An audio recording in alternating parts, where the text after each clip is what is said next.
to Hotel Bar Sessions, the podcast where three philosophers sit down at the end of a long conference day to chop it up at the hotel bar, which, as we all know, is where the real philosophy happens. Welcome back to another episode of Hotel Bar Sessions podcast. I'm David Gunkel, and as usual, I'm joined by my co-hosts, Lee Johnson and Rick Lee. And today we are talking about the subject of nature. But since we find ourselves in our natural habitat at the bar, we have to begin by ordering up some drinks and asking whether we are ranting or raving. So, Lee, I'll go to you first. What are you drinking, and are you ranting or are you raving? I'm just going to have 2 fingers of Buffalo Trace today, and I am ranting about our delay in repairing the nation's infrastructure. So as we're recording this, we are just coming off of 2 of the worst hurricanes to hit Florida and really the entire Southeast in many, many years. Helene and Milton. There are still millions of people without power, hundreds of people dead, and hurricane season has just started. I don't think that we can continue to put off repairing the infrastructure if we're going to keep people alive and keep people safe for much longer. But it just seems like we're just ignoring this problem that is definitely not going away. So, Rick, you're up next. What are you drinking, and are you ranting or are you raving? I'm going to have a Hopwell First Pills. And today I am ranting about friend of the podcast, Ron DeSantis. Again, for listeners who are listening for the first time, he is not a friend of the podcast. It's an inside joke that you are now in on. I figured it's been a while since I've ranted about my good friend Ron down there in Florida, but they have a constitutional amendment on the ballot that would protect reproductive rights in the state of Florida. And an organization has mounted a series of ads featuring a woman who couldn't get an abortion in Florida in order to get cancer treatment. And Ron DeSantis and his health department forced them to pull the ad because they were lying about this, which they're not. He was completely blind to the First Amendment issues involved in all of this. Mm-hmm. And so they're doing everything they can to make sure that this amendment doesn't pass. And it's nasty and it's dirty and it's ugly. But what do you expect from dear old Ronnie? I expect exactly that. That is exactly what I expect. Well, he's nothing if not predictable. David, what about you? What are you drinking, and are you ranting or raving? So I think I will drink the Oktoberfest brew from the Point Brewery in Stevens Point, Wisconsin. It's not just for breakfast anymore, as we say. And I will be raving about librarians. Yes. Nice. So I just had lunch with our head librarian, and I got to say, librarians are really at the cutting edge of what's going on with the changes in the way that we not only curate our information, but also create it. And we had a really great conversation about the large language models and about the transformations in search. And I really think librarians don't get enough love. And so I just want to make sure that we reach out and hug our librarian or talk to our librarians. With permission, people, with permission. With permission, yes. Always, always. They are doing some really nice work in library sciences area, and I really appreciate what they do. Good rave. Yeah. Virtual hug to all the librarians. So we are talking about nature today, and Rick, this is your theme, so let us know where you want to go with it and why. So Bette Midler, throughout her career, has told many jokes about Princess Margaret, and they all had the premise that Princess Margaret was ugly. And one of the jokes she used to tell was, it's funny how much Princess Margaret enjoys nature, given what it's done to her. Now, leaving aside the lookism involved in this joke, it does point to something interesting about what counts as nature. There are 2 directions in Bette Midler's joke. The first direction, Princess Margaret enjoys nature, refers to the world outside of human making. Animals, plants, forests, oceans, rivers, they're all natural because they're not artifacts. That is, they're not something human-made. The second direction of the term nature indicates that it is what something is. We might say, it's not in my nature to lie, or human nature is altruistic, or all humans by nature desire to know. Spinoza captures this difference by distinguishing between what he calls in Latin natura naturans, we could translate that as naturing nature, and natura naturata, natured nature. But I think neither of these are really stable categories. Why is a bird's nest natural while my house is artificial? What part of nature is not affected by human making and activity? And in the second sense, is the nature of anything, like humans, fixed, stable, and universal? And haven't we seen enough critiques of essentialism to be suspicious about this use? As philosophers, it's in our nature to get to the nature of things. So let's get to the nature of nature. Poor Princess Margaret. That was brutal.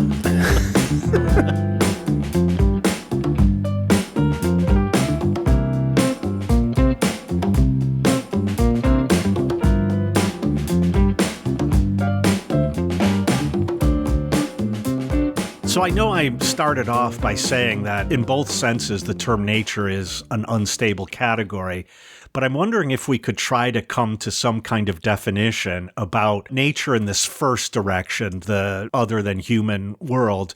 Could we bring some specificity to what constitutes nature? You know, I had a professor when I was in grad school, Denny Schmidt, who used to say of nature, so contrasting it with techne, that nature is that which appears unbidden. And I've always really liked that formulation. Well, in the Greek tradition, it's not nature, it's physis, right? So it's physis and techne, which are opposed, which is a little different from what you get with the Latin term of nature. So etymologically, there's some differences here that as you move back in the tradition, open onto some other opportunities. Yeah, I mean, one could say that the Greek term plays in the realm of appearing and coming out of non-being, whereas the Latin term has its origin in birth and giving birth and the process of being birthed. And so they do etymologically play in different grounds. It seems like in both cases, though, Lee's point about the unbidden is the case, that as much as you might try, that baby's going to come out. Things appear to us often without our choice. And so there does seem this notion of it's not being called forth by us. I think what's useful here is to recognize that nature as a concept is a human construct, right? We get our idea of nature in the modern era mainly from von Humboldt, who develops this notion of nature as being apart from the human world of culture and technology and techne. And so in a sense, you can say that nature is an artifact of human language, but also of human conceptualization of our difference from what is not us. And this carries through into Donna Haraway's work and a lot of the feminist writing on the invention of nature, as she titles her book on simian cyborgs and women. So I'm completely speaking out of turn here because I have absolutely no idea about this, but surely there must have been in other linguistic traditions, other cultural traditions, some concept of what we call nature all along. I mean, I get your point about the invention of nature in the West, but don't you think that it has to have always been the case that human societies have had some idea of the natural world? It's interesting because then that naturalizes the concept of nature in a way that is problematized by this notion that it is somewhat constructed by our own attempt to think about us, what makes us different from what is not us, right? There's a way in which nature is the other, that we are imbuing with certain non-human capabilities or properties. So I'm going to support Lee a little bit in this, but I can already see what a counter-argument might be. But it seems to me that the moment you put a wall around the place you're encamped, you're already distinguishing between a world outside of our social world. A distinction is already in play. And I'm not sure that's quite yet a concept. You know, the moment I put a fence around the fort, I'm not sure I have a concept of nature. So when you go into the thought of our friends in Enlightenment Inc., right? I mean, they had this notion of the state of nature, and the state of nature being some primordial, prehistorical position of the first human in the natural state. But it's a construct. It is a conceptual idea that is utilized to ground a lot of the work on politics and the human social environment that develops through the Enlightenment era. But I think that points to something that we're all kind of getting at. David, you earlier, in referring to von Humboldt, you used the word culture. And I used a couple of times the word society or the social. And it seems like in this case, what we're referring to is something outside of either culture, as if that's a well-defined concept, or outside the social. I think it's also interesting that we use the word culture in English to cultivate crops. There too would be a difference between nature. So again, I think we're back to the unbidden. When I cultivate corn, I'm calling it forth. But if corn grows wildly, that comes without me calling it forth. We're dealing with two contrasts that might be related. One contrast is nature is that which is not made by humans. And the second is nature is that which is not culture or social. Let me push back on this a little bit. What if the not made by humans is entirely a human fabrication? Like, what if the concept of the not made by humans is something that we construct as a way of defining our difference from something that we then other in the process of conceptualizing this not made by human? Well, I guess I have a question about that. Is the construction so that we can enact this separation? Or are you suggesting that the construction is artificial in the sense of not true? So do you think that we do construct nature, natural things? Yeah, I would say it's not artificial in terms of not true, right? I mean, it's artificial in terms of it is a fabrication that we impose on being as a way of parsing what we then call reality. That there is this world of human culture and society, and then other from that is nature as this binary opposite.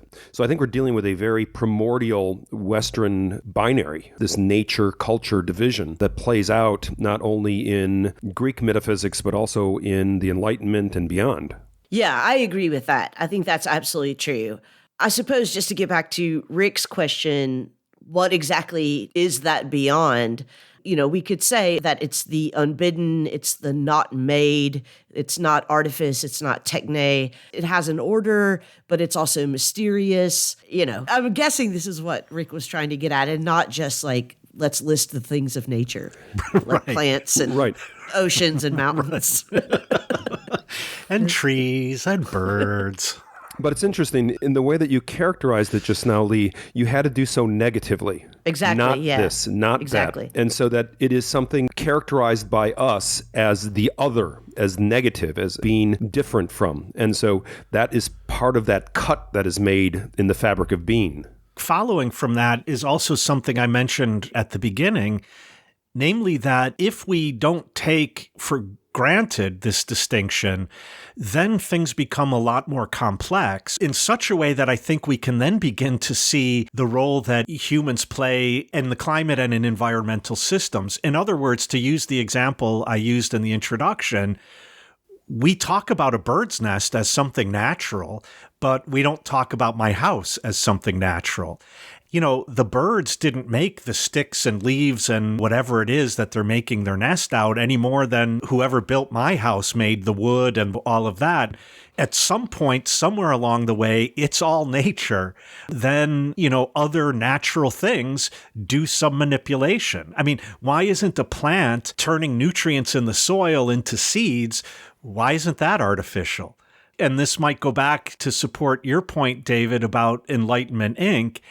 I suspect that somewhere at the bottom is something about either choice or reason or a combination of the two of them.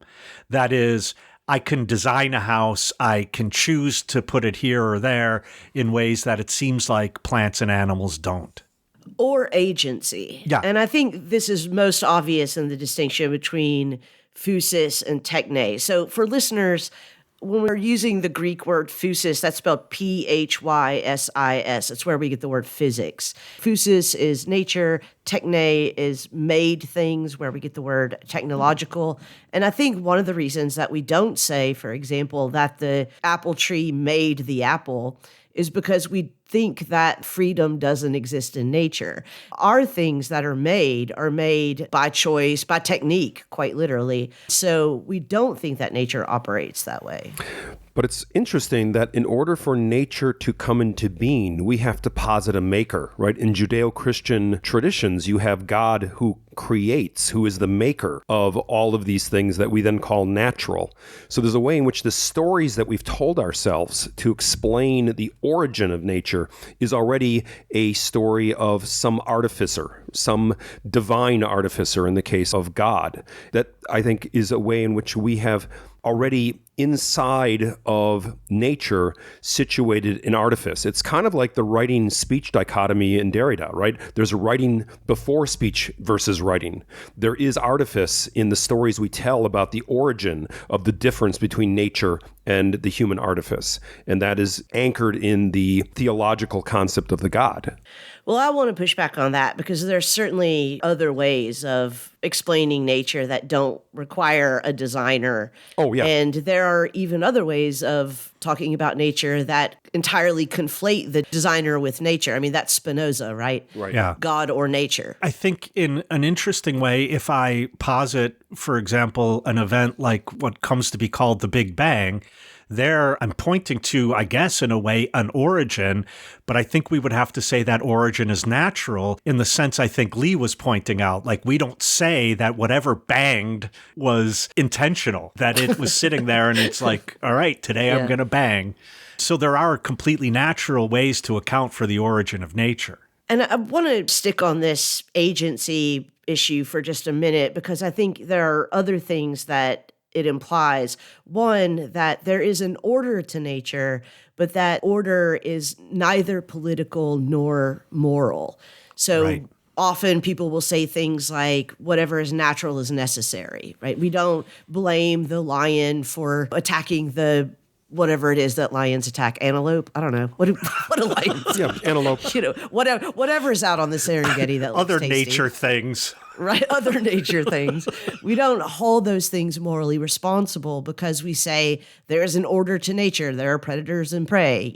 When a weed takes over my garden, it's not morally responsible for taking over my garden, nor is there any kind of political order to the relationship between those plants and the weeds and the sun and the water and all of those sorts of things. We believe that agency and freedom, or at least in the West and the post-Enlightenment tradition, believe that freedom is absent in nature. And that means agency is absent in nature. And in that sense, it really does, constructed or not, mark a truly significant division between our world of making, and the natural world. But it does get to the point that what is declared to be natural is already a political decision, right? Someone with the power to say nature is this way, it is in the nature of the beast to be in this manner or that manner. It wasn't too long ago that it was considered that homosexuality was not natural, right? I mean, these are ways in which we have manipulated this in order to gain power over other members of the human community in which we live by aligning our values with nature. And that, I think, really is where the politics comes into the conversation. Right. But again, that's our politics. There is no politics in nature. Although, like in any natural law morality, I think the attempt is always made to say, and David, I think you were pointing to this, to say, oh no, this morality is written into nature itself. Correct. And that always is a fool's errand, because if you take an example of being queer, like you don't have to look very far before you find examples of same-sex activity among animals. You have to selectively look. But I think someone like Thomas Aquinas in the Middle Ages is really trying to say, no, look, a good bit of our values actually are written right into nature. And that would be artificial. And so, I mean, my pointing to it as artificial is to agree with Lee that if you're not a natural law ethicist, you're going to say there is no morality in nature, there is no politics in nature. And this may be a ticky-tack point, but even if you are a natural law ethicist, I don't think that what you're saying is this morality is written into nature. I think you're saying that in order to be moral, my values have to align with nature. I still wouldn't point. say that when the wolf eats one of its cubs, that that's immoral. For sure. Right. Although if you, Rick, or David eat one of your cubs, I'm going to say that that's immoral. I wish you'd stop doing it. Well, I don't have any cubs, so that's why I'm hungry all the time. But just to get back to the point, I think to say that we can ground a morality in nature is not the same as to say that there is a morality in nature, or that the natural world, the natural order, is a moral order. I take your point, and it makes me realize that I was relying too heavily on the natural law morality of Thomas Aquinas, who would say that the reason why nature could be a moral guide, and this goes back to a point David made earlier, is because God is the author of nature, and that's where I got this language of morality is written into nature. Yeah. But there are, strangely enough, contemporary natural law ethicists who will abandon all of that, and I think then, Lee, your point is quite right. Can I give you an example, though, that tickles me from Thomas Aquinas about morality and nature? So he's talking about why it is that adultery is immoral. He's confronting the obvious fact that, by and large, most animals are promiscuous. You know, they're having sex left and right with a new antelope or whatever every time. And he realizes that there's no law against adultery written into nature.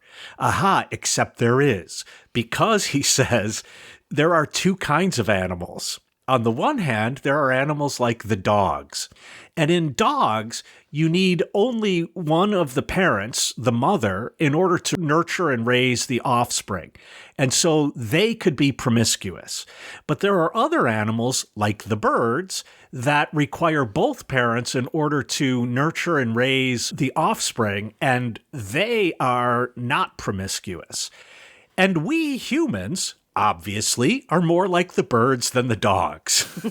Now, what's amazing about this obviousness that we're more like birds than dogs is that we are mammals. So he points to the dogs in terms of the mother being able to provide food for the offspring, and human mothers can also do the same thing.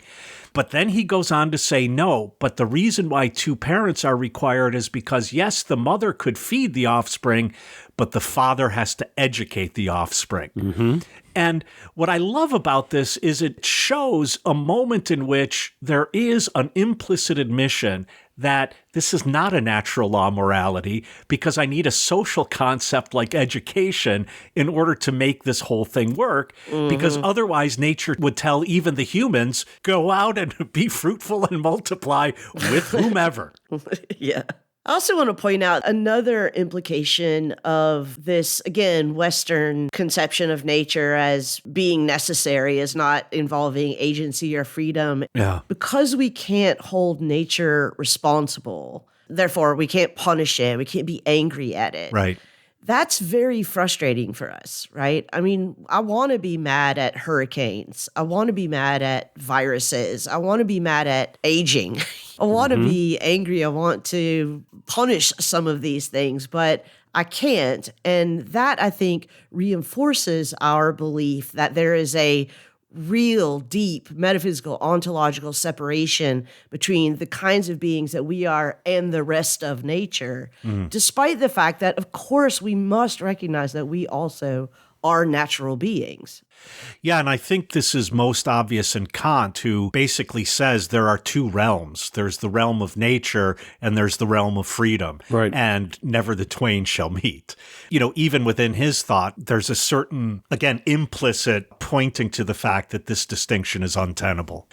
But I still fucking hate COVID. One last point, I promise, and I'll get off of this freedom thing. Actually, I take it back. I'm never going to get off this freedom thing. But one last point is that becomes especially problematic for non-human animals, like those things that are not trees and hurricanes, but they're also not human beings.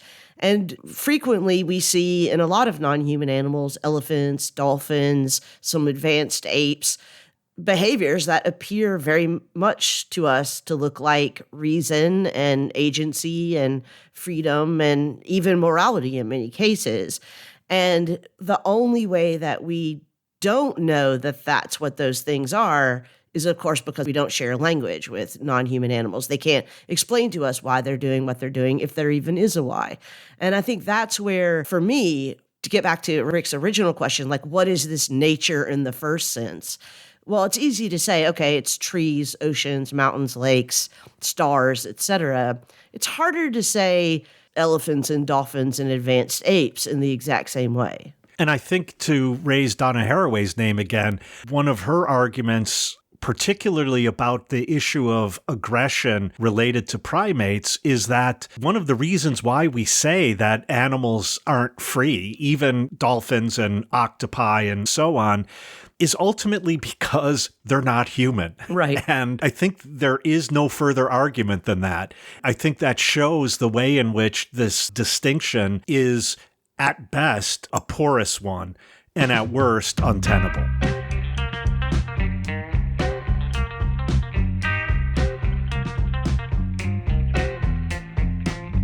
Hey, hotel barflies. We're not just sitting here sipping on cocktails and sharing stories. We're also bringing you extra fun on Facebook, the platform formerly known as Twitter, and YouTube. That's right.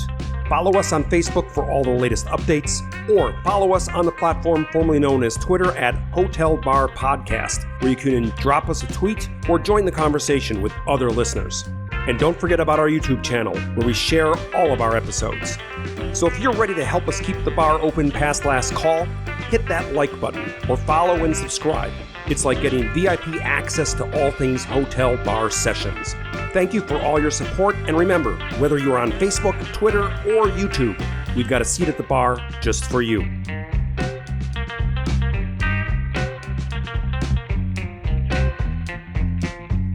Earlier, David, you used as an example the fact that people used to say that something like homosexuality is unnatural. And I'm wondering if that's based on this first notion of nature that we've been talking about, or if it's based rather on what I call the second direction of nature. Namely, there's something called human nature. This thing, this behavior, this activity does not follow from that nature, and therefore it's unnatural, just as it would be unnatural for humans to fly or a scorpion not to sting a frog. And so I'm wondering if an example like that doesn't either slip into the other direction or maybe show the fundamental relation between these two notions of nature. I like that last point of showing the fundamental relationship between these two ideas of nature, because I think that's at play there. There is an appeal to something bigger that is of authority that we can point to and say it's not natural and we should follow nature. But it also appeals to this notion of the correct human nature, that we need to be a particular way to accord ourselves with nature. And then that is the definition of what human nature is. But all these terms, natural versus unnatural, I mean, these allow for a great deal of our expressions of not only values, but also of politics. By being able to declare something unnatural, we're able to marginalize entire sets of human populations, entire behaviors of human beings. Behaviors that would be in our human nature can then therefore be declared as being unnatural and therefore needing to be either suppressed or repressed, as the case may be. So to immediately go back on my promise from before, I would like to talk about freedom again here for a second. That's a different episode. I'm sorry. But I just want to say for my part that I hate talk about human nature, period, Sure. full stop. Yeah. And I am willing to admit, as unpopular as it may be, that is because I do believe that human beings are free. Now, I'm a fallibilist about this. I think it's entirely possible that we could find out at some point in the future that we're just wind-up clocks and that we can trace a series of causes and effects through chemistry or neurology or whatever and explain everything that we do and that there are, in fact, no choices made. I allow for that possibility. However, it is nevertheless the case that our experience of ourselves is that we're free. Sure. And so I think that when people say X is human nature, that is almost in every case an exercise of what Jean-Paul Sartre calls bad faith. And we did an episode on bad faith not too long ago. We'll leave a link in show notes for this episode about it. But basically, Sartre's argument is that to say that you are a thing, like a table is a table or a chair is a chair, is to flee your responsibility. And I think that all arguments about human nature more or less amount to that. I think I agree with you on that, Lee. I thought for a moment you were going to go in a slightly different direction. But I freely went in my own direction. No, you're drawn by your nature to move in that direction. Please keep these things distinct. Well, let me give an example, and then I think my example, in fact, shows that I am agreeing with you. I don't know if you all ever teach Marx or Marxism in any of your classes. Oh, you know we do. Stop it. That's all we teach, right? But it is inevitable. It's almost a necessity that some student is going to say, well, this doesn't work because humans by nature are greedy. Yep. Or humans by nature are self-interested. Yes. I think there is a moment in which it is very clearly the positing of a value rather than an argument. Mm-hmm. This appeal to it's just the nature of humans is another way of saying, I'm not going any further. I'm not talking about this anymore. There's nothing else to be said about it. I'm done here.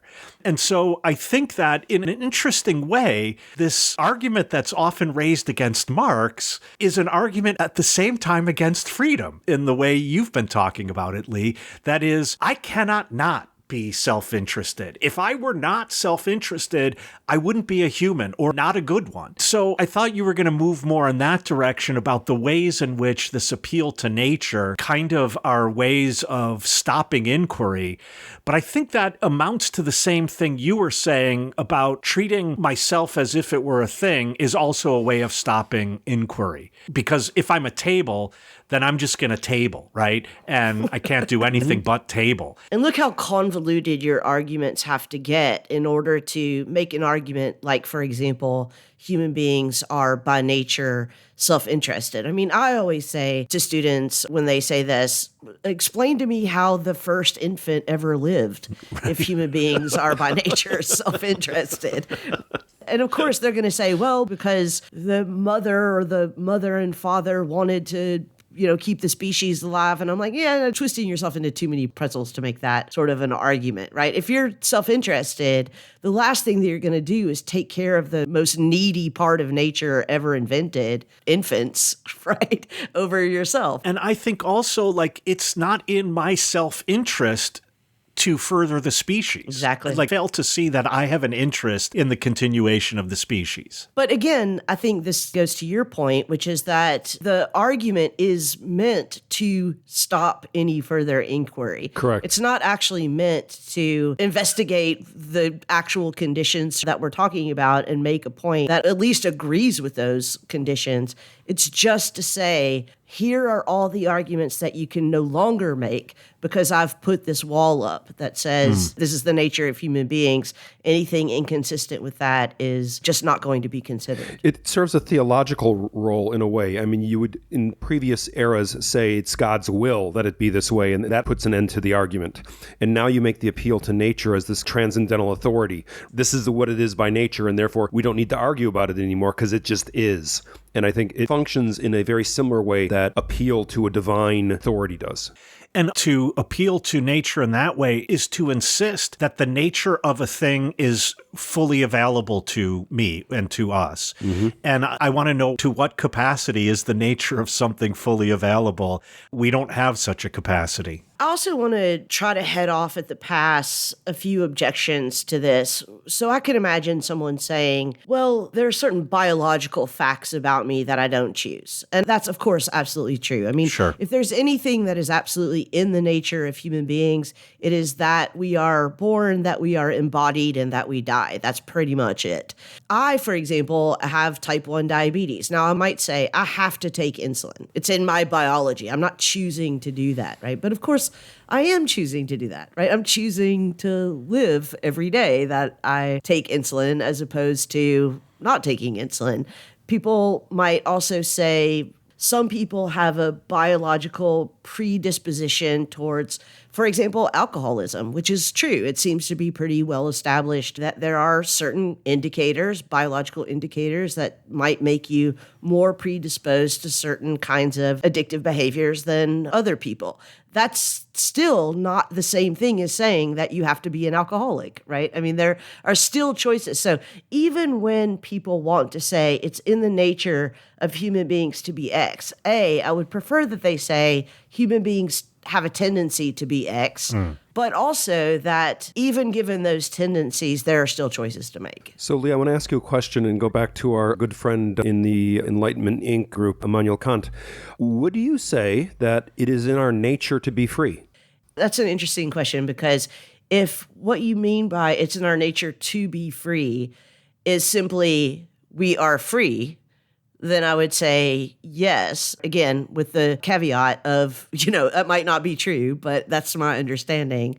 But if you mean it's in our nature to be free, as in we choose to be free, I don't think that we choose to be free.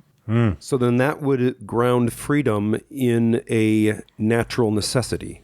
Well, I mean, so the short answer is yes. The longer answer is, of course, that's an incredibly convoluted formulation, right? To say it's necessary that you're free. Right. And it seems to me that we get to this notion of nature because one of the main philosophical questions or the main philosophical tool we use is to ask why. Aristotle points out that this is pretty much what philosophy does, is it's confronted with something that exists and happens and so on, and philosophers ask why. At a certain moment, one might realize there is no end to answering this question, why? And there could be a certain experience of what Adorno calls vertigo at this point, because if we can't get to the bottom of why, then we're like, well, then everything's meaningless. There's no reason for anything and so on. And to say it's human nature is a way of providing an ultimate why and avoiding this vertiginousness that might just be an aspect of human experience that we're attempting to flee. And so I think if one were to claim that humans are free by nature, that's a way of answering the question, why are humans free? It sounds as if it's different from saying, well, because they're free. That sounds like a non-answer, but somehow, well, they're free by nature sounds like an answer, and I think they amount to the same thing. Let's also not forget that we ascribe a different kind of freedom to nature and natural things as well. So it's not agency, but, we frequently say, like, birds are free. The forest is free. My current backyard lawn is free until I get all there and tame it again. But you see what I'm saying. That doesn't exactly map on to positive and negative freedoms as we normally talk about them. But we do ascribe a kind of freedom to nature that is not agential, but is purely free. There's a kind of freedom to necessity, right? Like if something has to be, it can't be restricted. Right. Oh, I see. Yeah. I was thinking, I do a lot of work on Hobbes, and he has a very meager and simple definition of freedom, and that is simply not being bound. And he means that physically. Like I can move my limbs, I could walk, I can punch, and so on. That's the only meaning of freedom. And other than that, there is no intelligible meaning of freedom, according to Hobbes. And in that case, nature is free, and maybe birds most of all, right? Because birds can move three-dimensionally in ways that we can't, well, unless we're falling. And so I think there is a freedom that nature has, but it's a very minimal freedom in that sense. Well, it's minimally agential. It's not minimal. I see. Yeah, that's a good point. I agree with that. Yeah. It's minimally agential. And the only thing I meant by a minimal notion of freedom is that, to go back to an old distinction that is commonly made, a notion of negative freedom is to say, well, you're not bound, you're not restricted. But there's a positive notion of freedom that would be something more like freedom for, or you have a capability for.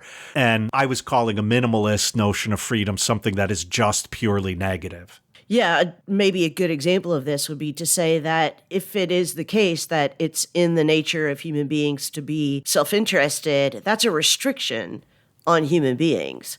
If I say it's in the nature of apple trees to grow apples, that's positive, right? That's a freedom, necessary freedom. Somehow in the back of my mind, I have that scene from The Life of Brian where he's preaching and he says, well, take a look at the birds. And someone in the audience is like, there he goes again, having another run at the birds. But back to this in the nature of question, I do think that we often say, for example, and I think you even use this in your intro to this segment, it's in the nature of the scorpion to sting the frog. Right. And we mean that quite differently than we mean it's in the nature of human beings to be self-interested. Or actually, I take that back. People who say it's in the nature of human beings to be self-interested mean it in the same way that it's in the nature of the scorpion to sting the frog. I think they're wrong about that. Yeah, and this is where the notion of freedom becomes complex. And I think, again, Kant points this out a little bit, that in a strange way, when we point to freedom, we're pointing to something that determines our action. And when we point to the nature of the scorpion, we're pointing to something that determines its action. But the way in which the determining happens is radically different, or so one might argue, in the case of the scorpion than in the case of the human. Mm-hmm. And so there is this weird way in which we point to freedom as saying, well, that's what determines what I did. My freedom is what determines my action. So I have a question for you guys, and this is again on the second sense of nature that we're using, like it's in the nature of X to do X or to be some way or another. So I obviously don't think that it makes any sense to say that it's in the nature of human beings to be or do anything in particular, but I frequently say of, for example, systems, that it's in the nature of the system for it to express X or accomplish X or do X or affect in some way things. I completely agree that it's in the nature of capitalism to exploit workers. Right. I think that it's in the nature of democracy to be, as Derrida said, self-deconstructing. Right. So right.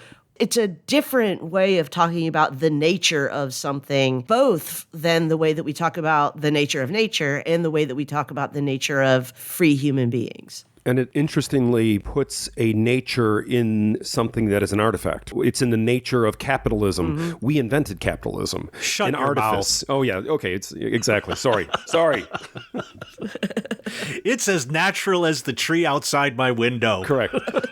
Because by nature, we're self-interested, David. But I think it shows us how this binary distinction between the natural and the artificial is already contaminated by the artificial leaking into the natural and the natural leaking into the artificial, and therefore already self-deconstructing that opposition. I like that word contaminated because, just to get into one of your areas of expertise, David, I think a lot of people today would say that it's in the nature of LLMs, large language models, or AI, to hallucinate. Right. And I'm not sure it's in the nature of AI to hallucinate. Right. It certainly is the case now, but by saying it's in the nature of AI to hallucinate, again, we're cutting off certain discussions. Right. And when we use it, it's a normative claim, right? We're saying that this is the normal way this thing functions. And therefore, going back to what Rick said, it's a way of putting an end to the inquiry, of saying that this is the way to plug that hole so you don't spin into that abyss of never being able to answer the why question. Yeah. Right. AI is a really interesting example because one of the things that's at issue here is that we might say that any organism, a plant or an animal, is in a way a system. Mm-hmm. But what's interesting about those systems is that the parts are related to one another in ways that are incredibly fluid, subject to change and all sorts of intervention that we can't always, or maybe even all that often, predict the outcomes of the next state of that system. Whereas we often think with artificial systems, we know how the parts interrelate with one another. That's set. There are rules for it and so on. And I think AI now is an interesting example because I would have said 20 years ago that if an algorithm did something unexpected, that was a bug. I don't think you can say that anymore. Right. And that's showing that even these artificial systems are now taking on something that otherwise we would call natural. Mm-hmm. I agree with you. And I think what's really interesting is what we're seeing, especially with the emergence of large language models. I think we would all agree that there is a nature to mathematics. I mean, maybe we wouldn't all agree. And I know the mathematicians are out there like screaming at us right now, but there's some things that are in the nature of mathematics. But I would want to say that it's in the nature of language to auto-deconstruct. And that means, as again, Derrida said, that there are always going to be traces and remainders and margins. And so to say, much like of humans, that it's in the nature of language to auto-deconstruct is to say that it's in the nature of humans to be free. Mm-hmm. It's a weird way to talk about in the nature of something.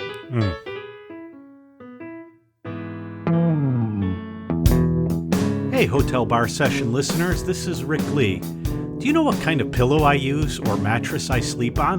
No, of course you don't. And that's because we don't have any of those stupid ads for pillows or mattresses or any other crap that you don't even want. We are supported by you, our listeners. And if you want to keep our late night conversations flowing, why not do the equivalent of buying us a drink or giving us a high five? You could subscribe to our podcast at Patreon. That's patreon.com/hotelbarsessions. And you could subscribe at many levels. And hey, there's perks at those levels. You could get a coffee mug, or I might even call you out on an episode, or you could get early access to some of our episodes. There are lots of perks there, and we could really use your help. So go to patreon.com/hotelbarsessions and subscribe at any level you feel comfortable with. In the meantime, we'll see you back at the bar.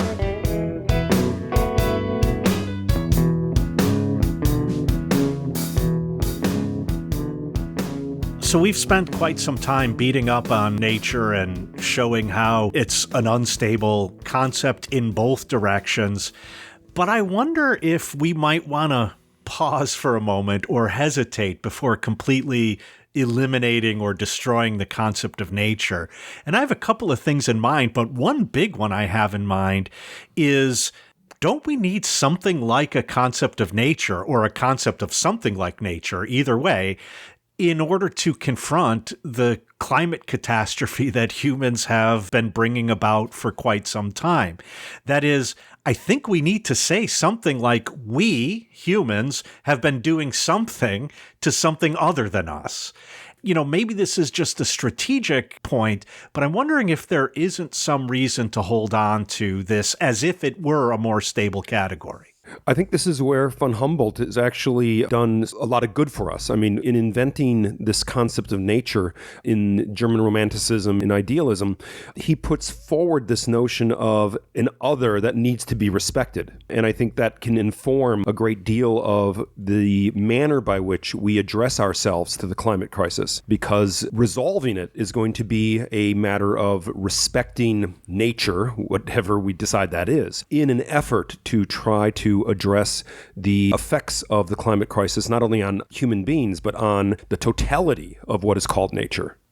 I think what's really interesting about the debate surrounding the current climate crisis is that in many ways it does draw on both of the senses of nature that we've been talking about today. Yeah. So on the one hand, you have people, climate change deniers, who want to say, it's just in the nature of nature to, have these cycles and things get hotter and things get cooler and weather gets better and worse, and that's just nature. And then on the other hand, you have climate affirmers, otherwise known as reasonable people, who say, no, there is a difference between physis and techne. And what we've been doing, the things we've been making, are actually negatively affecting the natural world. And until we stop doing that, until we stop making these things or making them in these ways, we are going to harm nature. And we are going to suffer the effects of that. And so I worry sometimes that the conflation of these two senses of nature might be most pronounced in exactly our confronting the climate crisis. Yeah, that's really an important point, because climate change deniers sometimes say things like, well, wait a second, we're also natural. We're part of nature. And so we're not doing anything to nature. You don't say that the lions are over hunting the Serengeti. Right. So why do you say that humans are producing too much carbon? We're just part of nature. And that's a moment where I understand the complications in distinguishing between techne and nature, between technology, broadly speaking, and nature. But at the same time, I want to say, but wait a second, it is really important for us to maintain this distinction in order to bring about action to put a stop to this. If I could just further complicate this debate, even among people who accept that climate change is real, otherwise known as reasonable people, there are another two camps. There are those who say, look, we know what harm we're doing. We know what the causes of those harms are. We've got to stop doing those things. Right. That's one camp. And another camp that says, oh, but we're such good technologists. Let's just wait on the technology that we invent that fixes it all. Yeah. And Right. that's another kind of complication that, again, I think just misunderstands the crisis that we're in. I mean, this is not a let's wait and see crisis anymore. I hope all of our listeners know that. This is we're already 20 years too late to do anything crisis. So I'm worried about the, what do they call themselves? The accelerationists, right? Mm-hmm. As a matter of fact, I'm pretty sure that this is going to be one of the consequences of the Nobel Prize just being awarded to AI physicists, is that people are going to say, see how fast we're working, how much we're doing. All we have to do is wait on AI to fix it. Yeah. But this also reminds me of situations in which, for example, humans unknowingly have introduced a species to an ecosystem that it was not indigenous to.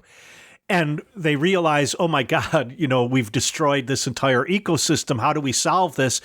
And the idea is to bring in another non-indigenous species to prey on that. And the only result of that is that there's now a new devastation that we couldn't have possibly conceived, and we make it worse. And so I think before we say, well, let's throw some technology at it, we need to pause and think about our track record. We have to recognize the extent to which what we call nature is something that we are actively cultivating to make natural. So we banned birds in order to make sure that they are successful in breeding, and we can keep track of how many species of breeding pairs there are and things like this.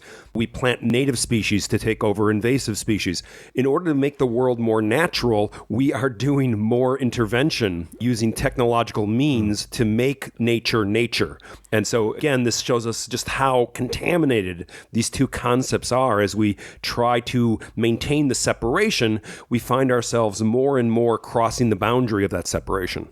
This is why I'm really fascinated in these shows that speculate about what the planet would look like after humans, postulate that humans aren't around anymore, and see then what nature does just simply as nature without any human intervention. And one of the things we do is that we select out of nature the things that we think are natural. Just to go back to German idealism, in the philosophy of nature that Hegel has at the center of his encyclopedia, he has this great line about monsters. And he says, nature is responsible for deviations of nature. These are the monsters. Yeah. And we have selectively tried to reduce the monstrousness of nature, to try to cultivate out of nature those portions of nature that we deem as being natural, as opposed to abnormalities or monstrous deviations from the natural. I do think it's really important, though, that we not keep nature in this space of the monstrous or the mysterious. I mean, obviously, we need a lot of the work that scientists of all sorts have been doing to understand the laws of nature, the tendencies of nature, the patterns of nature. We need all of those in order to understand how to hopefully ameliorate or at least mediate the damage that we have been doing to the natural world. One of the things that I think is the most terrifying about the 2025 project is that it's going to do away with the National Weather Service.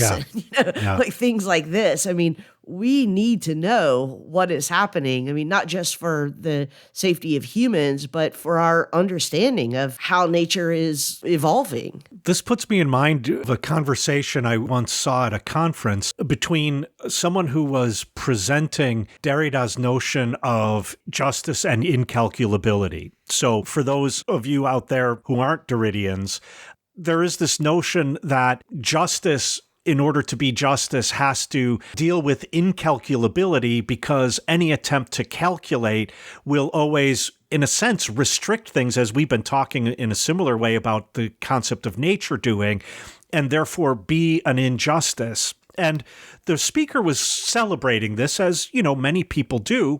And there was a fairly well-known Derridian in the audience. And at the end, in the discussion, he said to the presenter, everything you've said could have been celebrated by the George W. Bush administration.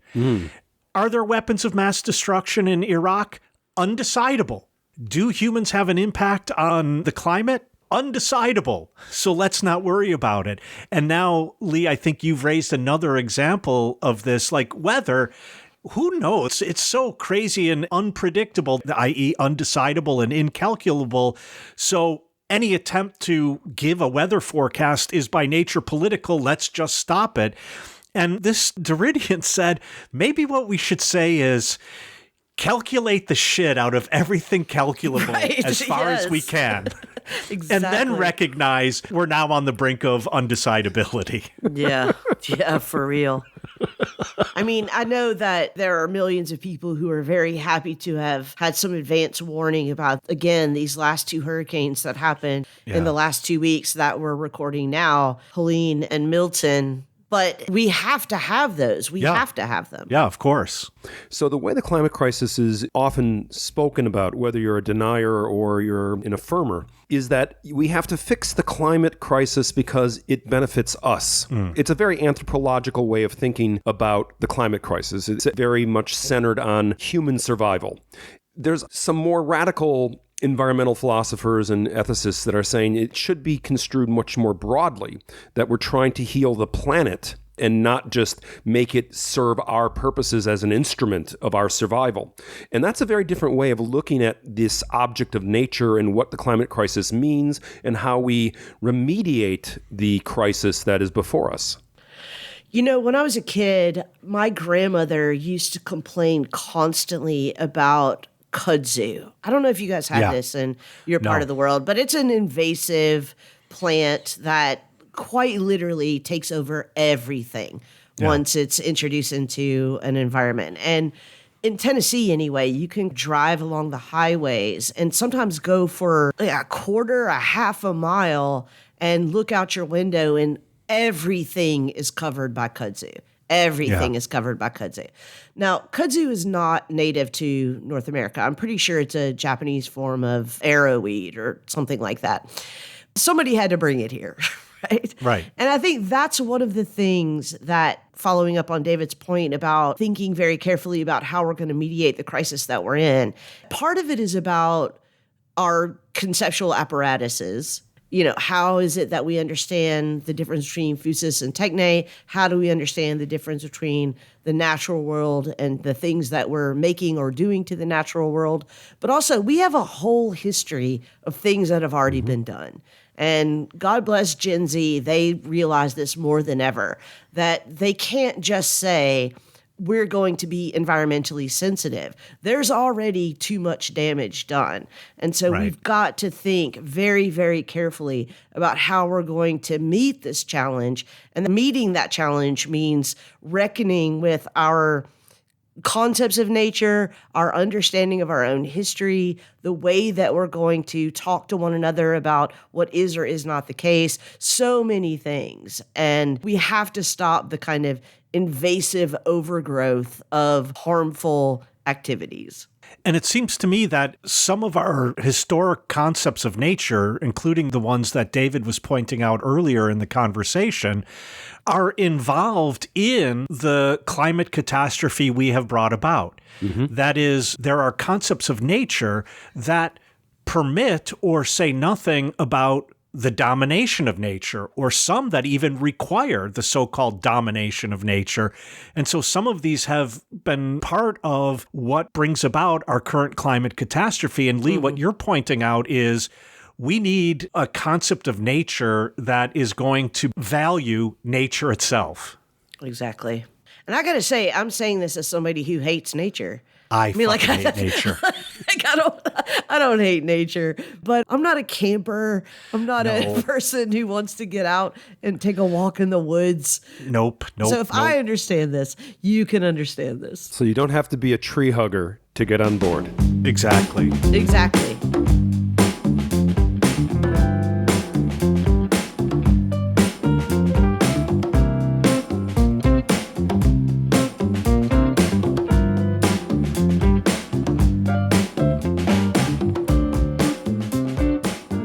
So this has been a fascinating conversation as usual, and we could go all evening, but it is in the nature of our bartender to want to go camping. Be free, bartender. Be like the birds. Get an Airbnb. So she is going to pull the plug on our conversation, and we'll have to reconvene as we do every week with a new episode of Hotel Bar Sessions. So thank you all. I just want to say this has been really helpful for me as a discussion. I had not really thought carefully enough about a lot of these things, and I really appreciate both of you guys' contributions to this. Yeah, me too. And, it's in our nature to overstay last call, but... Would you guys stop saying that it's in our nature? It's in your nature to tell us to stop. I'm going to freely tell you to stop. Bye. Bye-bye.